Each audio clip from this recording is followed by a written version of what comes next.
Bismillahirrahmanirrahim. I'm Dr. FAHAD IJAZ, and today's topic of discussion is refraction by the eye. The specific learning outcomes: after the end of the presentation, the participants will be able to differentiate between refraction by a thick lens and thin lens, apply the concept of refraction by thick lens in the eye, define the anterior and posterior vortex focal lengths, distinguish the different refracting surfaces in the eye, differentiate between the power of phakic and aphakic eye, define accommodation, describe the role of ciliary muscle and lens in accommodation, and describe the normal accommodative convergence to accommodation ratio. Now, first of all, we have studied thin lens, and the thin lens formula is basically inadequate to deal with the refracting surfaces of the eye, because it is composed of multiple refracting surfaces and they are separated by relatively long distances. So the theory and formula of refraction by thick lenses can be directly applied to the eye. It will be recalled that the refraction by thin lens formula ignores the lens thickness and only considers refraction at two surfaces. So basically, eye is composed of multiple refracting surfaces, and it has they are separated by relatively long distances. So in order to ensure that we have the correct, we need to study the refraction by thick lenses so that we can apply it to the eye. For a thick lens, this approach is invalidated by the greater separation of the two refracting surfaces and by the lens substance. For our simplicity, now we have introduced the concept of principal planes and principal points. Now this is a thick lens, and the principal plane and the points in a thick lens. In a thin lens, we used to just have a single plane, a single nodal point, and two principal focus, whereas this is a thick lens. So in thick lens, we usually have two principal planes, principal plane 1 and 2, and we have two nodal points, nodal point 1 and nodal point 2, and the two foci on either side, and they are equidistant from the nodal points. So this goes to show that in a thick lens, we have two planes and two nodal points. The exact position of the principal point is calculated from the curvatures of the lens surfaces, lens thickness, and the refractive index of the lens material. The principal planes intersect the principal axis at the right angle at the principal point. So these are the principal planes intersecting the principal axis at the right angles. So the nodal points are formed. Any ray directed towards the first nodal point, N1 leaves the lens as if from the second nodal point, N2, and parallel with its original direction. Now it's a very important phenomena here is that this is the object, and when the rays of light they enter this nodal point, they go undeviated from the nodal point, despite the fact that there is a bit of distance over here. But you see that the phenomena here is that it goes undeviated. So this is an important concept to keep in mind, that despite there is a big distance, but it goes undeviated. When media on both sides of the thick lens is same, the nodal points coincide to the principal points, and when media on the opposite sides is different, the nodal points do not coincide with the principal points. Now coming to another important concept is the vortex and the equivalent power of thick lenses. In recent figures, I have just shown you that it is seen that the principal points do not lie on the surface of the lens. Now there are a number of lenses like the meniscus form lenses where the principal points do not lie on the surface of the lens. Now this is a classic example, if we show over here, that this is the meniscus form lenses, where the center of the lenses, it's the principal plane of the center, the principal plane, they do not lie in the center of the lens. So in order to find the vortex power, we have introduced the concept of anterior or posterior vortex focal length. In practice, the measurement given by instruments such as the photometer is the distance of principal focus from the central surface or vortex of the lens. Now, we have two concepts here: the focal length and the anterior vortex or the posterior vortex focal length. Now, focal point is equidistant from the principal plane. That's no doubt about that, because the focal length is equal on both sides. If you see here, this is the focus of f2 and this is f1. Now, they are equidistant from this principal plane, whereas the principal focus, they now lie outside the lens substance. So in order to calculate the vertex focal length, we have to take the distance of the focus to the center of this vertex of the lens. So this is a big difference between the vertex focal length and the focal length. The focal length will remain same on both sides because foci are equidistant from the plane, whereas the focal lengths depend on the center or the vertex of the lens. So this goes to show that the focal length will always be equal. You can see the concave meniscus and the convex meniscus. In both the cases, the focal length remains the same, but the anterior or the posterior vortex focal lengths, they are not the same. it is the distance of the principal focus from the central surface or vertex of the lens, and this distance is referred to as the anterior or posterior vertex focal length, and it must be distinguished from the focal length f1 or f2, and it must be noted that the anterior and posterior vertex focal lengths are not equal to each other. The focal lengths, they'll always be equal to each other, but the anterior vertex or the posterior vertex focal lengths, they cannot be equal to each other.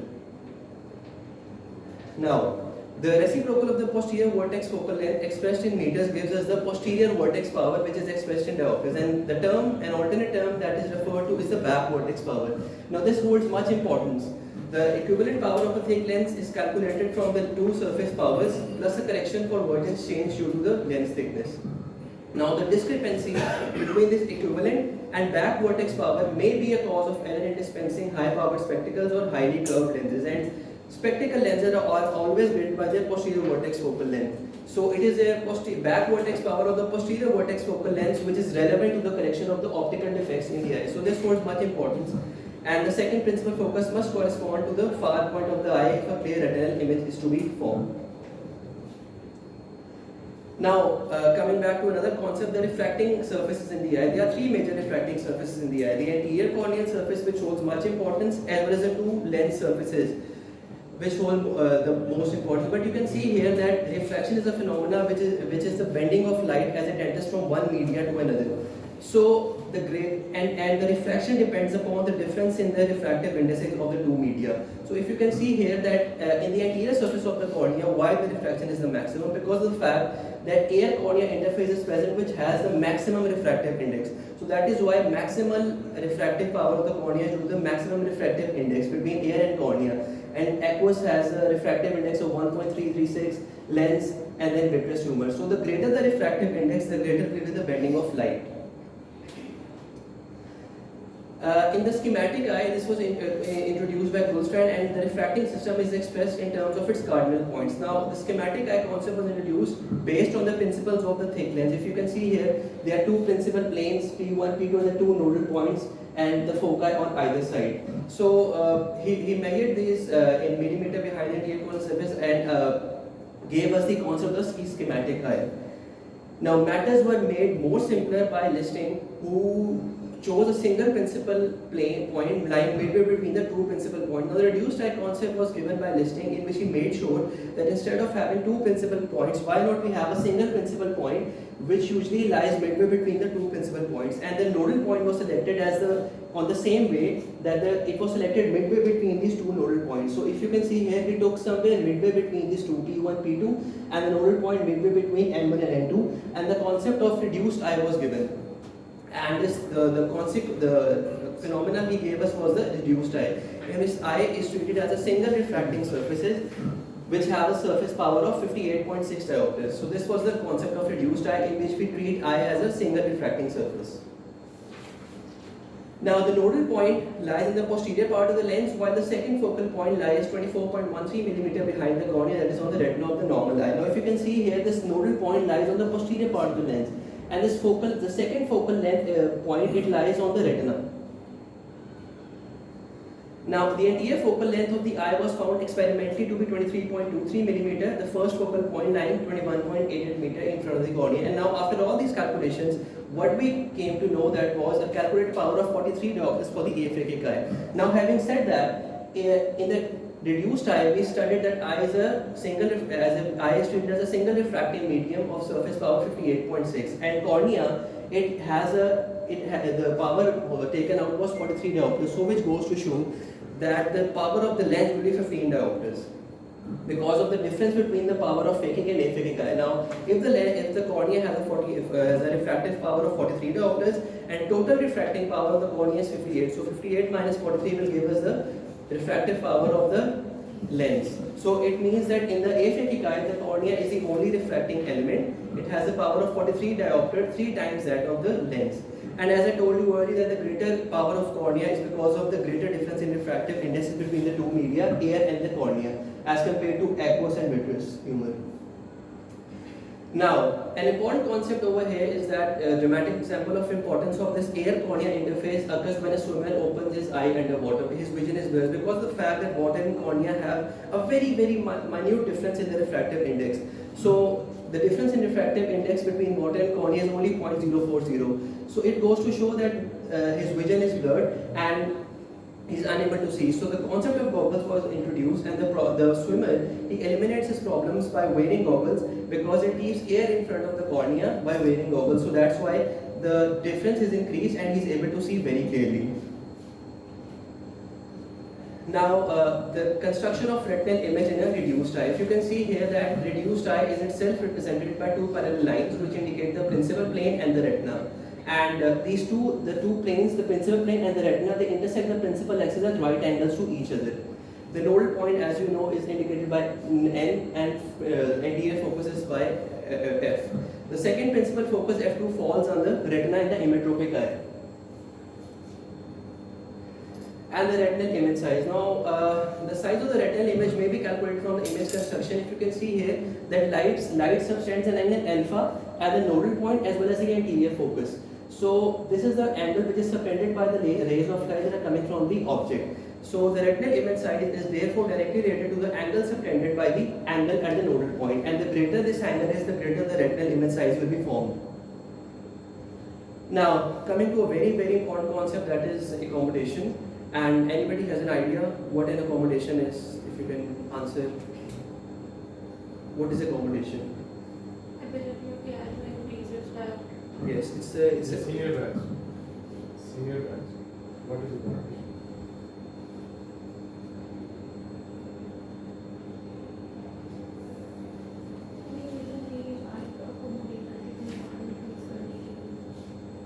तीन components होते हैं इसमें meiosis होता है आई जो spindle through जो muscles में वो कंस्ट्रिक्ट करते हैं और मयोसिस होते हैं इसके अलावा This is not accommodation. This is near reflex. ये near reflex. What is accommodation?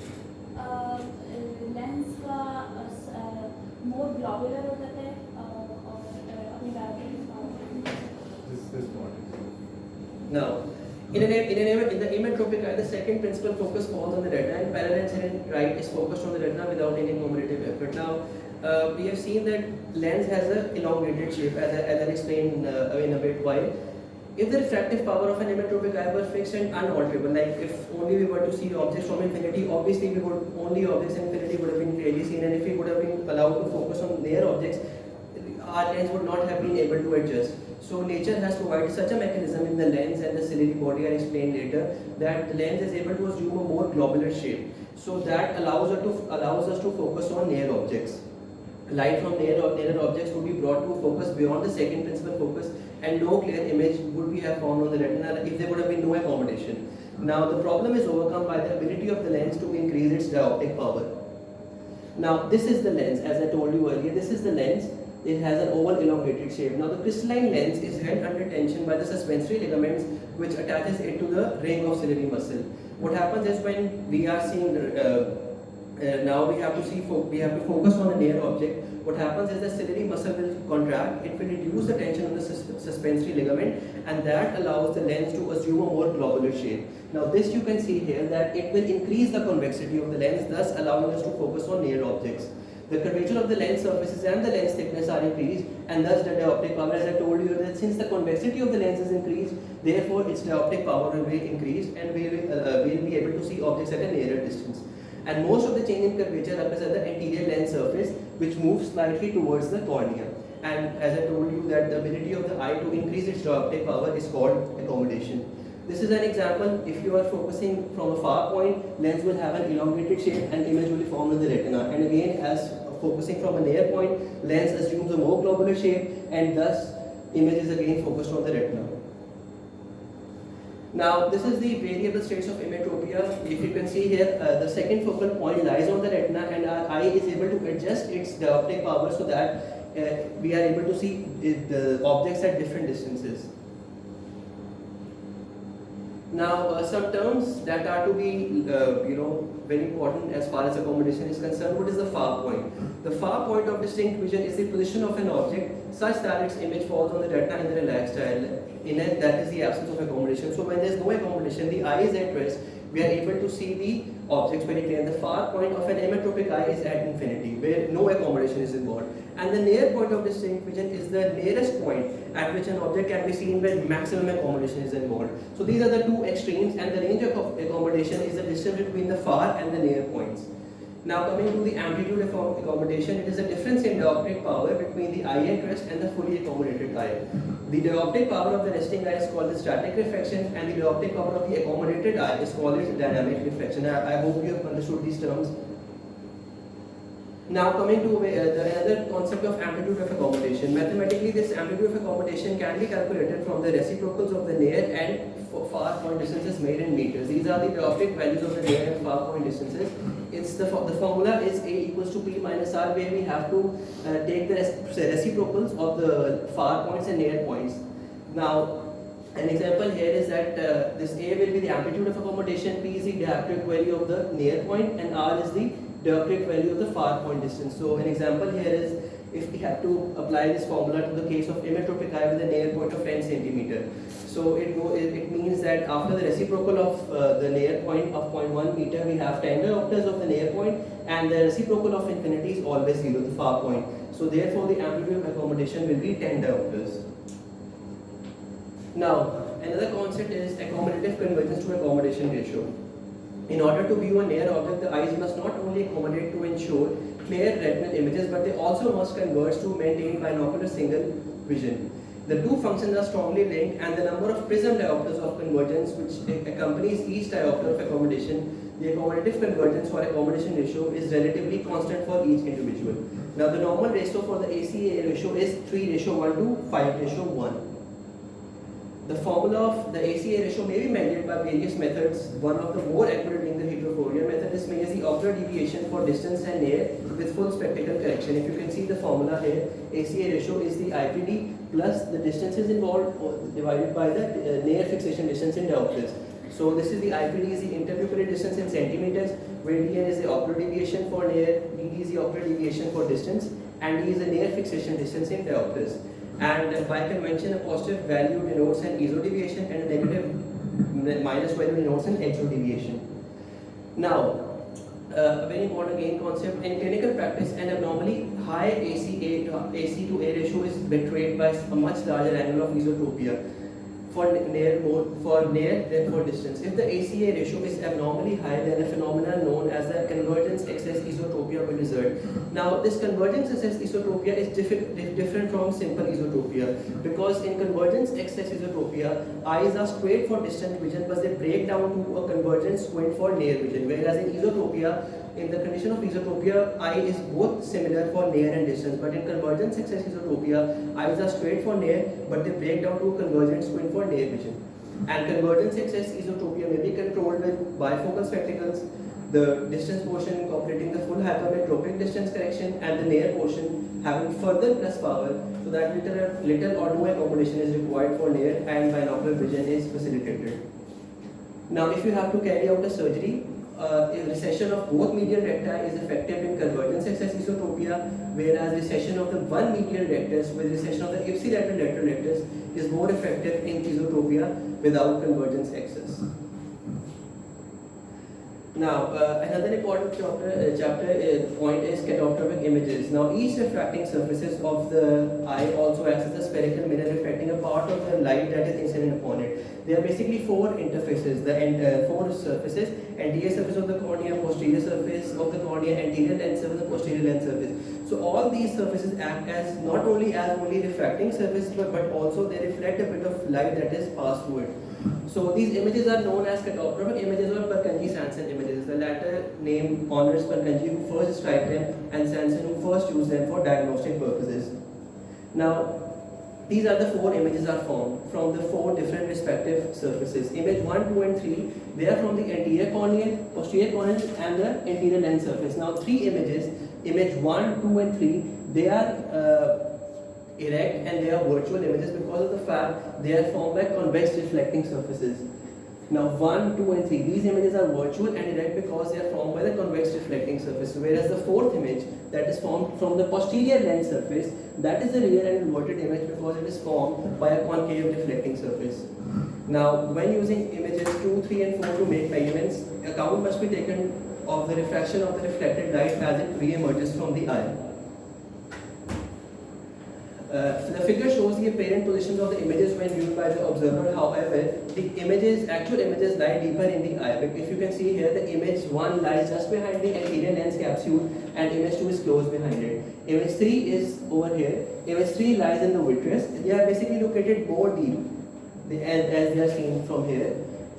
Image 3 is located in the vitreous and image 4 as it comes from the concave posterior lens surface is inverted and in the anterior lens substance. So 1, 2 and 3, these images are virtual and erect, and the fourth image is real and inverted because it is formed from the concave reflecting surface. And use of the first image 1 to study the anterior corneal curvature is routine in clinical practice. This image 1 is routinely used in clinical practice. Thank you.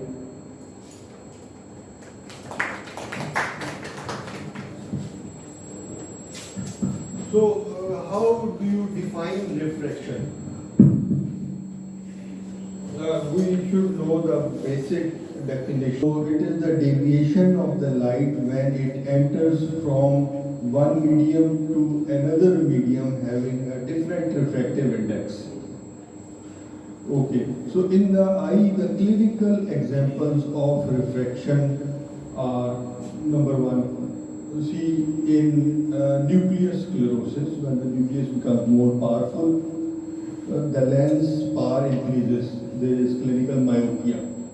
Similarly, in diabetes mellitus, it depends on whether the cortex swells or the nucleus swells. The refraction changes. So we advise the patient to control the diabetes before the patient is given glasses. Right. Similarly, in silicone oil. Now the media, instead of vitreous, there is silicone oil, so refraction changes. So these are the clinical scenarios in which, so basically there are two things which determine the refraction. One is radius of curvature, how much curved is the surface of refracting substance. And second is the refractive index, how much it is different from air. Right, so these are a few. So how do you define accommodation? It is change in the reflective power of the eye when the eye changes focus from far to near object. Right? So the high ACA ratio is abnormality, that more convergence is produced by normal amount of accommodation. Normally, the ratio is 3 to 1. There is 3 diopters of convergence with each diopter of accommodation. But if 5 or 6 or 8 diopters of convergence occurs with each diopter of accommodation, this is high ACA ratio. So it is not necessary that the eyes are straight in the forward fixation. There may be convergence going for far, but the near convergence is extraordinarily more than the far fixation. So it is basically the difference between the esotropia at a distance and esotropia for near. So there are about 4 methods of detecting the ACA ratio, but the more familiar one are the heterophoria method and gradient method. So you can read both of these methods in clinical optic books. The accommodation decreases with the age. See, if in the 7-year-old it is 14 diopter, and in a 14 years old patient it is 7 diopters. And when at the age of 40 or 45, it decreases below 2 or 3 diopters, then the patient has to keep the material at a distance, and that becomes troublesome. We have to give presbyopia glasses, right? +1 for 40, 45, 55 age plus patients will have +2 addition in the far correction. So because the children have a lot of accommodative reserve, we do not prescribe plus 1, 2, 3 classes in a 3 or 4 year old child, because he or she has a lot of accommodative reserves. So it basically depends on the accommodative reserves. In esotropia, we always do a cycloplegic refraction to see to what extent is the hypermetropia. So these are clinical correlations with the topic. So, why is presbyopia, why the accommodation? What is the mechanism that accommodation is reduced? The accommodation is reduced because the lens is a crystalline lens substance is made of protein, and the denaturation of protein occurs, and because the refractive power of the lens is decreased because of the denaturation of the lens protein, so leading to a decreased accommodation of the eye. Denaturation of the lens proteins. Laxity of the sensory ligament and the ciliary muscle, and the Why? weaker Why they are relaxed? Why suspensory ligaments they are relaxed? because the ciliary muscle, its power is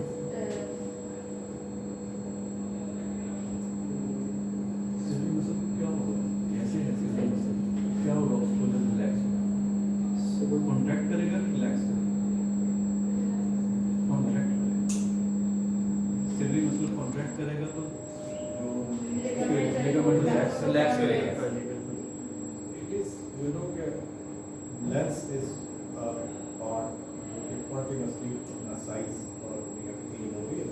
The size is increase. So with age, उसका जो overall diameter वो भी increase. So जो tension है laxity of those ligaments, size बड़ा होने से वो कम होता है. दूसरा ये कि उसका anterior posterior capsule की जो flexibility है, to change their shape, वो relax कम होता है. That is elasticity.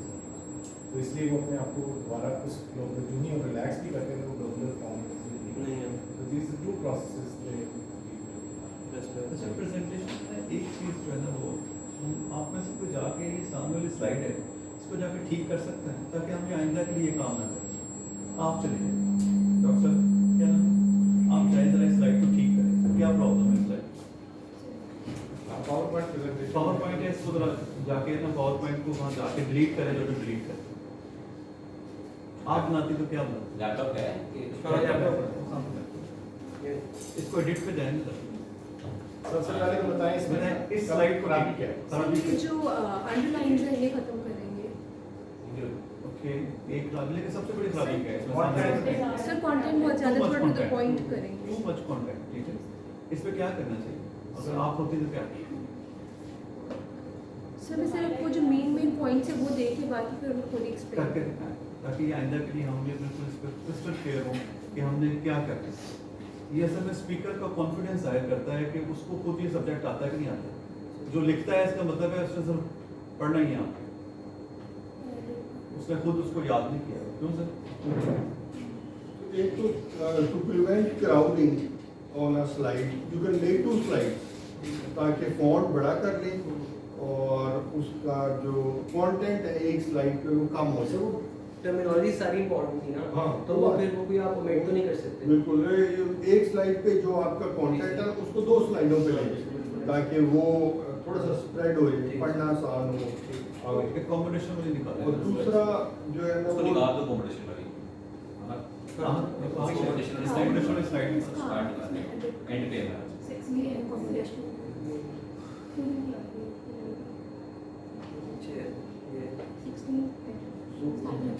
सेकेंडली वही आप कंट्रोल एम दबाओ ना साथ एक और स्लाइड खुल जाएगी कंट्रोल एम दबाओ एक नई स्लाइड खुल गई है ना उसके साथ उसमें से कर दो वो कह रहे हैं उसको आगे कर दो टर्म्स 2 स्लाइड्स में वहाँ से कॉपी करो उसको और देख लो कैसे करना है ऊपर वाली है ना ब्लैक स्लाइड ऊपर वाली स्लाइड इस स्लाइड के ऊपर जाने से कंट्रोल सी करें इसको दबाओ स्लाइड और देखो जो तुमने करना है पहले इसको हाँ